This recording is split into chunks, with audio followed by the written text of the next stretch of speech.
चलिए स्टार्ट कर लेते हैं हम लोग आज का करंट अफेयर्स, है ना। और करंट अफेयर्स जो कल नहीं पढ़े थे उसको भी देख लेते हैं। तो आज तारीख हो जाता है, कितना तारीख है, 10 मई 2025 है। तो हम लोग 9 और 10 मई से जितने भी करंट अफेयर्स बनेंगे सभी पर बातचीत करेंगे, है ना। चलिए देखते हैं पहला क्वेश्चन क्या है। और हाल ही में मनाया गया है विश्व रेड क्रॉस दिवस। ठीक है, तो विश्व रेड क्रॉस दिवस कब मनाया गया है? 8 मई को ये मनाया जाता है। प्रतिवर्ष जो है ये 8 मई को मनाया जाता है। तो आप लोगों को पता होना चाहिए किसके जन्म दिवस पर मनाया जाता है, पता है? चलिए देख लेते हैं। विश्व रेड क्रॉस दिवस जो है इसको एक और नाम जाना जाता है, रेड क्रिसेंट के नाम से जाना जाता है। तो रेड क्रिसेंट दिवस प्रति वर्ष जो है 8 मई को दुनिया भर में मनाया जाता है। ये आप लोगों को पता होना चाहिए कि स्वयं सेवकों के मानवीय प्रयासों के सम्मान में ये मनाया जाता है ना। और इस दिन की स्थापना देखते हैं कब होती है। इस दिन की स्थापना 1948 में होती है। हेनरी डुनेंट के जन्म की स्मृति में की गई थी। किसके जन्म दिवस पर? ये बहुत बार प्रश्न पूछा जा चुका है कि हेनरी डुनेंट के जन्म स्मृति के कह सकते हैं कि याद में 1948 में इसका कौन सा दिवस, विश्व रेड क्रॉस दिवस मनाया जाता है। तो जिनका जन्म कितना तारीख को हुआ होगा? 8 मई। 8 मई को तो फिक्स है कि 8 मई को हुआ होगा। कब हुआ होगा? तो 1828 ईस्वी में, जो अंतर्राष्ट्रीय रेड क्रॉस समिति के संस्थापक और पहले नोबेल शांति पुरस्कार के विजेता थे। तो ये भी आपको याद रखना है कि पहले नोबेल शांति पुरस्कार के विजेता, यहाँ से एक प्रश्न जीएस का बन रहा है ना, कि पहले नोबेल शांति पुरस्कार के विजेता कौन से थे? हेनरी डुनेंट थे, जिन्होंने फ्रेडरिक पैसी के साथ जो है पुरस्कार साझा किया था। तो ये एक और व्यक्ति हैं जिनको कि मान के चलिए शांति के लिए पुरस्कार मिला था। तो आपको याद रखना है, दो नाम वैसे कह सकते हैं कि फ्रेडरिक पैसी और कौन सा, हेनरी डुनेंट को, जिसको कि शांति के लिए पहला प्राइज दिया गया था। और थीम आपको बोले थे कि जो इंपॉर्टेंट रहेगा तो उसका थीम आपको याद रखना है। और थीम विश्व रेड क्रॉस दिवस 2025 का थीम क्या है? तो मानवता को जीवित रखना। क्या है थीम? मानवता को जीवित रखना। आप लोग आसपास में देखे होंगे कहीं ना कहीं आपको रेड क्रॉस का मिल जाएगा, है ना। तो आपको याद रखना है कि विश्व रेड क्रॉस दिवस प्रतिवर्ष कब मनाया जाता है? 8 मई को मनाया जाता है। इससे ज्यादा आपको याद नहीं रखना है किसके जन्म दिवस पर मनाया जाता है, वो याद रखना है। किसके? Henry Dunant. क्या चीज? क्या है? क्या नहीं समझे? हाँ क्लिनिक, क्या क्लिनिक? प्लस, प्लस का, हाँ कह सकते हैं। चलिए अगले प्रश्न पर चलते हैं। 2025 सेफ अंडर 19 चैंपियनशिप की मेजबानी पहली बार कौन सा राज्य कर रहा है? तो किसके द्वारा किया जा रहा है? अरुणाचल प्रदेश के द्वारा किया जा रहा है। तो ये आप लोगों के लिए भी ये भी प्रश्न क्या रहेगा, महत्वपूर्ण रहेगा। जो भी आपको परीक्षा आएगा या सेट दीजिएगा उसमें आपको ये पूछा जा सकता है कि सेफ अंडर 19 चैंपियनशिप की पहली बार मेजबानी किस राज्य के द्वारा किया गया है? तो अरुणाचल प्रदेश के द्वारा। तो इसका फुल फॉर्म नाम देखिएगा क्या होता है? दक्षिण एशियाई फुटबॉल महासंघ होता है। क्या हो जाएगा? साउथ, क्या हो जाएगा? एशियाई फुटबॉल फेडरेशन, है ना। फुल फॉर्म निकाल लीजिएगा आप लोग। Under 19 football championship 2025 Arunachal Pradesh के पापुम पारे जिले के यूपिया में शुरू हुआ है। ठीक है, तो आपको जिला जरूरत नहीं है, सीधा आपको याद रखना है। क्या जरूरत याद रखना है? अरुणाचल प्रदेश याद रखना है। टूर्नामेंट में जो है 6 देश भाग ले रहे हैं। ग्रुप ए में देखिएगा तो बांग्लादेश है, भूटान है, मालदीव है। उसके बाद जबकि ग्रुप बी में देखिएगा तो भारत है, श्रीलंका है, नेपाल है ना। पाकिस्तान इसमें भाग इस बार नहीं ले रहा है। पता ही है पाकिस्तान क्यों नहीं लेगा। चैंपियनशिप का समापन जो है कितने तारीख को होगा? 18 मई को होगा। जब 18 मई को होगा तो 19 मई को आपको फिर से करंट अफेयर्स मिलेगा। क्या मिलेगा? कि कौन सा देश जीता, कौन सा देश विजेता रहा, है ना। या आप लोग अपने से निकाल सकते हैं। ध्यान में रखना है कि आपको क्या कहते हैं, इसका सेफ अंडर 19 का विजेता कौन सा देश रहा है। तो अरुणाचल प्रदेश का नाम आता है। तो इसकी राजधानी बता दीजिए जल्दी से। ईटानगर है। और मुख्यमंत्री कौन है? पेमा खांडू है ना। राज्यपाल कौन है? कैवल्य त्रिविक्रम परनाइक है। कौन है? कैवल्य त्रिविक्रम परनाइक है, राज्यपाल हैं ये। लोकसभा की कितनी सीटें हैं? 2 सीटें हैं। और राज्यसभा की मात्र 1 सीट है अरुणाचल प्रदेश में। तो याद रहेगा कि सेफ अंडर 19 फुटबॉल चैंपियनशिप 2025 का आयोजन इस बार कहां पर किया जा रहा है? अरुणाचल प्रदेश में किया जा रहा है ना। कुल कितने टीमें भाग ले रही है? तो 6 टीमें भाग ले रही है ना। हाँ, तो ये जरूरत नहीं है टीमें, लेकिन क्या कहते हैं सीधा ये टीम इसलिए बता दिया कि इसमें इस बार पाकिस्तान सम्मिलित नहीं हो रहा है ना। क्यों नहीं सम्मिलित हो रहा है? तो आपको पता है कि पाकिस्तान और भारत के बीच में क्या है अभी, तो हाँ कह सकते हैं कि स्थिति सही नहीं चल रहा है ना। इस वजह से जो है, और खास करके खेल में तो वो बोलता है कि मान के चलिए हम वहाँ नहीं जाएंगे, भारत बोलता है हम वहाँ नहीं जाएंगे। तो दोनों दोस्त समझ ही रहे हैं कि स्थिति सही नहीं है। इसके वजह से क्या कहते हैं खेल में भाग नहीं लिया जा रहा और कोई दिक्कत नहीं। ठीक है, कोई बात नहीं, तो ये हम लोग बात यहाँ पर नहीं करेंगे, ठीक है। चलिए आगे चलते हैं। हम लोगों को सीधा प्रश्न से यहाँ पर मतलब रहेगा, ठीक है, कि आप लोगों से यदि प्रश्न पूछा जाए तो प्रश्न बनना चाहिए, उससे उस ज़्यादा हम लोग कोई बात नहीं करेंगे, ठीक है। चलिए आगे चलते हैं हम लोग। सीबीआई के निदेशक प्रवीण सूद का कार्यकाल कितने वर्ष के लिए बढ़ा दिया गया? तो कितने वर्ष के लिए बढ़ा दिया गया है?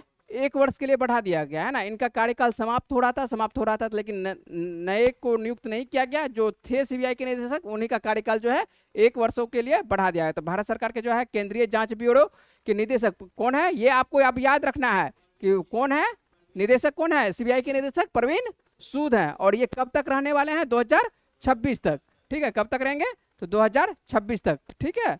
मई में ही इनका समाप्त हो रहा था, 24 मई को समाप्त हो रहा था, लेकिन क्या कहते हैं इनके पद को 1 वर्ष के लिए बढ़ा दिया गया है। और ये जो देखते हैं तो कर्नाटक कैडर के 1986 बैच के भारतीय पुलिस सेवा के ये अधिकारी हैं, है ना।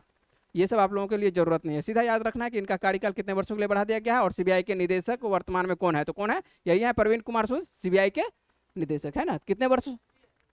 एसपी है ठीक है, आपको याद रखना है, ठीक है। चलिए आगे चलते हैं हम लोग। भारतीय नौसेना में शामिल किया गया कौन सा है? Anti submarine warfare shallow water craft का पहला जहाज कौन सा है? तो कौन सा जहाज है? अरनाला, ठीक है। कौन सा जहाज है? अरनाला। यही सब प्रश्न पूछेगा आप लोगों को, है ना। देश की समुद्री ताकत को बढ़ावा देते हुए भारतीय नौसेना की पहली स्वदेशी anti submarine warfare shallow water craft Arnala किसको सौंपा गया है? भारतीय नौसेना को। किसको सौंप दिया गया है? अरनाला जो है सौंपा गया है भारतीय नौसेना को, है ना। और ये जो है पहला स्वदेशी मतलब किसके द्वारा बनाया गया है? खुद बनाया है, भारत खुद तैयार किया है, ठीक है। और ये जो तैयार किया है सबमरीन, ये भारत खुद तैयार किया है। अरनाला जो है इसका 8 एक तरह से कह सकते हैं कि सीरीज तैयार किया जाएगा। कितना सीरीज? 8 सीरीज तैयार किया जाएगा। और 8 सीरीज का ये एक तरह से पहला सीरीज है, ठीक है। तो ये जो है अरनाला जो 8 आपको मान के चलिए क्या 8 में कितना सीरीज है? ये पहला सीरीज है। और जिसे जो है कोलकाता की garden rich ship builders and engineerings ने डिजाइन किया है। और इसे तमिलनाडु के कटुपल्ली स्थित एल&टी शिपयार्ड में तैयार किया गया है। और इसे जो है 8 मई को भारतीय नौसेना को औपचारिक रूप से सौंपा गया है। तो याद रहेगा किस किस कंपनी को याद रखना है? एल&टी। देखते होंगे मेट्रो कौन बना रही है, देखिएगा जाके देख लीजिएगा, एल&टी सब जगह एल&टी लिखा हुआ होगा, है ना। तो बहुत बड़ी कंपनी है ये एल&टी, बहुत सारा काम करते रहती है पूरे भारत में। पूरे भारत क्या कहते हैं, इधर उधर विदेश में भी ये काम करते रहती है ना। हाँ, तो Kolkata garden rich ship builders and engineering ने इसको क्या किया है? डिजाइन किया है। और इसे तमिलनाडु की कटुपल्ली स्थित एल&टी शिपयार्ड में क्या किया है? तैयार किया गया है। याद रखेगा, अरनाला के बारे में आपको ध्यान रखना है ना। और यही जो है आपको क्या है? सबमरीन है, ठीक है। ये सबमरीन अरनाला जो दिखाई पड़ रहा है, तो ये सबमरीन है ना। क्या बोले? फूल नहीं है, ये कलर है, ठीक है। इस तरह से क्या कहते हैं जो होता है कि फूल जो, हाँ, उद्घाटन जब किया जाता है, ठीक है, हाँ, उसी के लिए क्या कहते हैं ये छिड़काव जब किया जाता है तो उस तरह का है ना। चलिए नेक्स्ट प्रश्न पे चलते हैं। हाल ही चलते हैं, स्टार्ट करते हैं हम लोग, ठीक है। फिर से आ जाते हैं 5वें क्वेश्चन पर आ जाते हैं, है ना। तो हाल ही में कौन सा क्वेश्चन है? हाल ही में quad Indo Pacific logistic network simulation का कहाँ पर संपन्न हुआ है? तो ये हवाई द्वीप में, है ना। तो ये क्वाड जो आपको दिखाई पड़ रहा है, क्वाड के भागीदार में कौन कौन से देश हैं? ऑस्ट्रेलिया है, भारत है, जापान है और संयुक्त राज्य अमेरिका। हवाई के कहाँ पर है? देखिए लिखा हुआ है हवाई के होनोलुलु में स्थित एशिया प्रशांत सुरक्षा अध्ययन केंद्र Indo Pacific logistics network simulation के हिस्से के रूप में जो है टेबल टॉप अभ्यास करने के लिए एक साथ जो है आया है। कौन कौन सा देश? तो ऑस्ट्रेलिया है। क्वाड में देखना है, सीधा आपको याद रखना है कि क्वाड में कौन कौन है? ऑस्ट्रेलिया है, भारत है, जापान है और संयुक्त राज्य अमेरिका है। और ये जो है हिंद महासागर का एक तरह से बना सकते हैं, एक संगठन बनाया है हिंद महासागर के लिए। ये सभी आपको चारों देश क्वाड के अंतर्गत। और इसका बैठक कहाँ पर हुआ है? तो आपको हवाई द्वीप के होनोलुलु राजधानी है, वहाँ पर बैठक हुआ है। याद रहेगा आपको, हम क्या कहते हैं प्रश्न होने के बाद बता देंगे क्या कहानी है पर्ल हार्बर का। आइए देख लेते हैं, उसे आपको दिखा देते हैं। अमेरिका का जब नाम आता है तो अमेरिका की राजधानी क्या है? वाशिंगटन डीसी है। और यहाँ पर जो मुद्रा चलती है आपको पता है कि अमेरिकी डॉलर चलती है। राष्ट्रपति हाल ही में जनवरी में बने हैं, राष्ट्रपति कौन बने हैं? डोनाल्ड ट्रंप, 47वें राष्ट्रपति। नंबर के साथ ही आपको याद रखना है अमेरिका के उपराष्ट्रपति कौन है? जेडी वेंस है। और अमेरिका में भारत के राजदूत कौन है? तो विनय मोहन क्वात्रा है। और ये जो आपको मैप दिखाई पड़ रहा है, ये आपको दिखाई पड़ रहा होगा, ये क्या है? येलो कलर का जो दिखाई पड़ रहा है ये आपको यूएसए है ना। और यहाँ पर देखिए हिंद महासागर में आपको एक छोटा सा सर्कल दिखाई पड़ रहा है इस जगह। और यहाँ पर जो आपको रेड कलर का दिखाई पड़ रहा है यही क्या है? एक यहाँ पर हवाई द्वीप है। क्या है? हवाई आइलैंड है, ठीक है, और हवाई आइलैंड की राजधानी क्या है, होनोलुलु है, ठीक है। और यहीं पर आपको बताएंगे, इसी जगह जस्ट बताएंगे क्या ना है, कौन सा द्वीप है, द्वीप नहीं है, इसी जगह क्षेत्र है पर्ल हार्बर। पर्ल हार्बर की कहानी आपको पीडीएफ के बाद, ये वीडियो बनने के बाद आपको बताते हैं क्या है, ठीक है।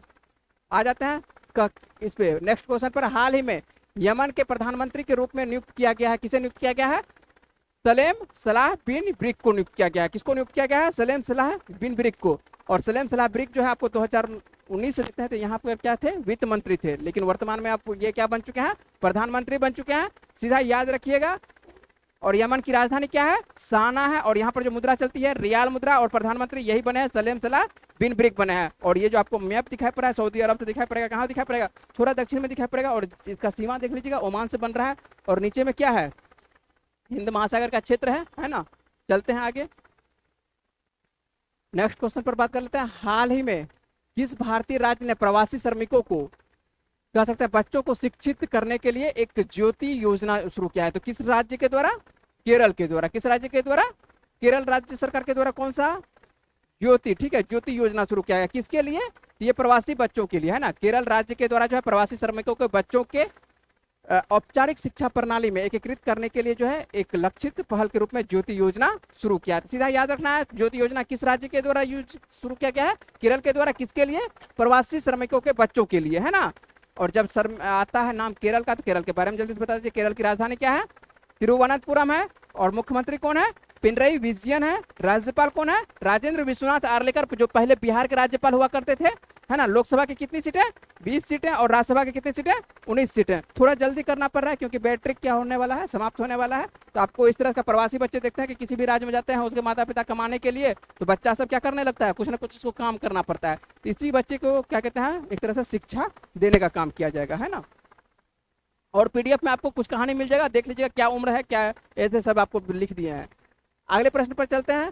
किस भारतीय राज्य ने महिला सशक्तिकरण के लिए आदि शक्ति अभियान शुरू किया है, तो ये भी आपको इंपोर्टेंट रहेगा। किस राज्य के द्वारा, महाराष्ट्र के द्वारा। आदि शक्ति किसके द्वारा, महाराष्ट्र के द्वारा, याद रहेगा। तो आदि शक्ति अभियान जो है महाराष्ट्र राज्य के द्वारा एक व्यापक महिला सशक्तिकरण पहल है, जिसे प्रतिष्ठित समाज सुधारक अहल्याबाई होलकर की 300वीं जयंती के उपलक्ष्य में क्या किया जा रहा है, शुरू किया जा रहा है। तो आपको ये याद रखना है, ठीक है। इसमें महिलाओं की भागीदारी को इन्वॉल्व किया जाएगा, है ना। तो याद रहेगा किस राज्य के द्वारा, महाराष्ट्र के द्वारा। चलते हैं अगले प्रश्न पर चलते हैं। किस देश ने यात्रा सुरक्षा बढ़ाने के लिए चिप आधारित पासपोर्ट पेश किया है, तो किसके द्वारा, अपने देश भारत के द्वारा। किसके द्वारा, अपने देश भारत के द्वारा जो है क्या स्टार्ट किया गया है, चिप आधारित पासपोर्ट तैयार किया गया है, ठीक है। भारत ने जो है यात्रा दस्तावेज को आधुनिकी और कह सकते हैं कि सुरक्षित बनाने के लिए अपने प्रयासों के तहत जो है चिप आधारित ई पासपोर्ट लॉन्च किया है ना। और ई पासपोर्ट आपको समझ में आ रहा होगा कि जो बायोमेट्रिक डाटा है इसमें क्या किया जाएगा, सुरक्षित रखा जाएगा, है ना। और आपको जो दिखाई पड़ रहा है ये पासपोर्ट जो हम लोगों का पासपोर्ट है, और यहाँ पर देखिए इसमें क्या लगाया गया है, एक नया सा क्या लगाया गया है, कैमरा ने चिप लगा दिया है ना। और इसमें आपको ये एक तरह से आप कहाँ जा रहे हैं, क्या कर रहे हैं, सभी इसमें सुरक्षित डाटा रहेगा, है ना। अगले प्रश्न पर चलते हैं। हाल ही में जारी मानव विकास सूचकांक, ये प्रश्न आपको पिछले दिनों भी दिए थे, है ना। इस प्रश्न को फिर से दोहराना पड़ रहा है इसलिए कि उस दिन भी बैटरी समाप्त हो गया था, तो फिर से आज दे रहे हैं। तो हाल ही में जारी मानव विकास सूचकांक रिपोर्ट 2025 में भारत किस स्थान पर है, तो भारत किस स्थान पर है, 130वें स्थान पर है। भारत को जो कह सकता है कि 2025 में मानव विकास सूचकांक में 193 देशों में कितना स्थान प्राप्त हुआ है, 130 प्राप्त हुआ है। पिछले दिन भी करवा चुके हैं, है ना। तो 193 देशों में मान के चलिए कि कितना भारत को 130वां स्थान प्राप्त हुआ है। यदि पहले स्थान की बात करते हैं तो प्रथम स्थान पर कौन सा देश है, आइसलैंड है, और अंतिम स्थान पर कौन सा देश है, आपको कौन सा देश, दक्षिणी सूडान है, ठीक है। आपको प्रथम देश याद रखना है, भारत का रखना है, और क्या कहते हैं अंतिम याद रखना है। तो भारत का स्थान क्या है, 130वां है। ये आपको बहुत बार प्रश्न पूछेगा, ठीक है, इसलिए आपको इस प्रश्न को फिर से हमको देना पड़ा। आइसलैंड आपको प्रथम स्थान पर है और अंतिम स्थान पर दक्षिणी सूडान है ना। तो याद रखना है आपको, इस तरह से सभी का याद रखना है। चलिए अगला प्रश्न चलिए यहाँ पर समाप्त हो जाता है, और यहाँ पर हम लोग देख लेते हैं पिछले वीडियो का प्रश्न देख लेते हैं। हाल ही में नई आबकारी नीति किस राज्य सरकार के द्वारा, कह सकते हैं किस राज्य सरकार ने मंजूरी दिया है, किस राज्य के द्वारा, बताइए जल्दी से बताइए। हरियाणा के द्वारा। प्रश्न याद है ना, हरियाणा के द्वारा। चलिए सही है। चलते हैं आज का हम लोग प्रश्न देख लेते हैं। Global credit rating agency Moody's ने 2025 में भारत की जीडीपी वृद्धि दर कितने प्रतिशत रहने का अनुमान लगाया है? तो ये प्रश्न का जवाब आपको कहां पर देना है? कमेंट बॉक्स में देना है, ठीक है। और मिलते हैं हम लोग, आज थोड़ा सा जल्दी स्पीड किए हैं, ठीक है। मिलते हैं हम लोग आप लोगों को करंट अफेयर्स के अगले वीडियो में।